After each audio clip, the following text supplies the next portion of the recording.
for tuning into the wonderful world of Wendy. Well, I got some mail. I got a package yesterday. I got 2 packages today. It's going to be an unboxing extravaganza for the next 3 days at least. Because currently in front of me, I have a box. Inside this box are wines from Francis Ford Coppola Winery. I have a subscription, so I get a box of wine about 4 times a year. So this is probably the spring box. So we're going to open that. I also got my Ipsy and Birch box for March. So I will be videotaping those unboxings probably tomorrow and the next day. So I can just do one video at a time because it does take some time to edit. And it's nighttime now, as you can tell by my scrunchie. I only wear scrunchies at night. And I actually have been using that silk satin, it was satin, pillowcase that I bought when I was at that blowout place for the Elite Yelp event. Posted there. And it actually has been working to not tangle my hair so bad, because I toss and turn, and it's, even when I had it in a ponytail before in the scrunchie, by the end of the night it would be like half out of my hair, and my hair would be like one giant knot. So I started using that, and it was a little pricey at $45, but it's working. And I was afraid that if I keep getting knots in that same spot, I don't want to be bald in that part of my head. So I think it was worth the investment, and I already know how it is to have no hair, and it's not fun. So, okay, so right now we're going to get into the boxing. So usually they do give me a card with a description. And as you all know, if you watch my Birch box unboxings, like last month's, you know that I love that Birch box gives a description of what is in the box, whereas my friends at Ipsy have not caught on to that yet. But what I don't do is I don't look at it right away, because I want to be able to read the descriptions and be surprised at which bottles are in the box. So right off the top, there is a large thingy-majiggy with wines in it, but I'm not going to look at it just yet. And this is the one that has all the wines that are currently in here. I think so. No, they're partnering with a place called Home Chef. I actually tried a subscription to HelloFresh, and I got a week free. And as much as we loved the concept, it was kind of expensive for what it was. $10 a meal. We actually can make meals less than that at home. So we're not doing it. We canceled. Okay, so here we go. Always packaged extremely well. Very excited. Tonight we went to dinner. My stepdaughter's boyfriend had a birthday, and so we took him out to dinner, and we had a lovely Italian wine tonight that was quite yummy. Okay, first one that we have is Pitagora, and I've had this one before, and it is lovely. Let us look, and so I can give you the description of exactly what it is. You know what? They didn't give me a description this time. There's no description. A bummer. Well, I've had this one before. I do know it is definitely a red, and it is a red blend. Yeah, they're not telling me what kind of grapes are in here. I have had this, and it's quite good. Okay.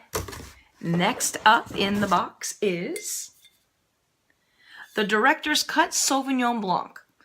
I am not really a huge fan of Sauvignon Blanc. The grapes in the Sauvignon Blanc are the Chardonnay grape, but it's aged in stainless steel instead of the oak barrels. And typically I do not enjoy the steel barrel aging, but I will absolutely give this a try once it's cold and see if I like it. Okay, this looks like it's another Director's Cut. It's called Cinema. So this is a red. And last, ooh, it's got some funky metal on the bottle, like little thin wire. Oh, I'm so excited. It's a Chardonnay. They happen to make some really good Chardonnays. This is the Diamond Collection Chardonnay. Okay, so here's the description on the bottle of this one. This one has got succulent tropical fruit flavors from the finest sun-ripened fruit of Santa Barbara County, coupled with a hint of cool minerality and citrus out of Sonoma County. Barrel fermentation in French oak. I love French oak aged wine. Gives our pavilion a smooth vanilla finish. I am going to like this one. So yes, I'm excited about this one. All right, so I'm going to be right back because I'm going to look up the other 3 to give you an idea of what kind of grapes are in them. And I need to go get my computer. Okay, found it finally. So This is the 2016 Sauvignon Blanc Director's Cut. It has luscious tropical fruits and floral notes reminiscent of honeysuckle, guava, pineapple, kumquats, and minerals presented on the nose, following through onto the palate with added impressions of lemongrass and spice. I might like it. I don't know for sure, but I will let you know. But typically I don't, but we'll see. It sounds like it could be good. Okay, so the Director's Cut does say what it is in the blend. It is 53% Zinfandel, and I do like Zinfandel. 38% Cabernet Sauvignon. Typically a Cabernet is too heavy for me. However, when it has a lower percentage and it's mixed with other grapes, I do enjoy it, and I really do like the Zinfandel grape. It also has 5% Petite Sirah. Petite Sirah will typically give it a little bit of spiciness. And if it's a small amount of Petite Sirah, I don't mind it. If it's a straight Petite Sirah, then I don't like it, because for me it's too peppery. And then lastly, it has 4% of Merlot. Also, I'm not a big Merlot fan in general, but it's only 4%. So all of it combined, I think I will like this one. So I'm excited to try this. So for the Pitagora, this is a 2013. Apparently it was a good year for the grapes. This is mostly Petite Sirah. That's the backbone of the blend, leading density and a peppery nuance. I don't remember too much of a pepper when I tried it. Typically, I don't like pepper. I think I knew my husband was going to like this one. But of course, I'll drink it because it's also a mix. If it's Petite Sirah or peppery on its own, then I don't like it. But because it is a blend, then I don't mind it. So this is also the remaining compromise of outstanding selections of Merlot, Syrah, a Cabernet Sauvignon, and a Petit Verdot. Selected lots were aged in a combination of French and American oak for 15 months. Okay, so that's probably one of the reasons I remember liking this one. I like when wine is aged in French oak or American oak, but this one has both, and it gives it a more interesting taste. So that's probably why I remember liking this wine. And it's aged in the oak for 15 months, and then with the blend-in wine aged for 6 months. So this is a good, yummy wine. Okay, so there you go. There you have it. Those are my 4 wines for my spring collection. These are going to go into the wine cooler, and I'll be trying them soon.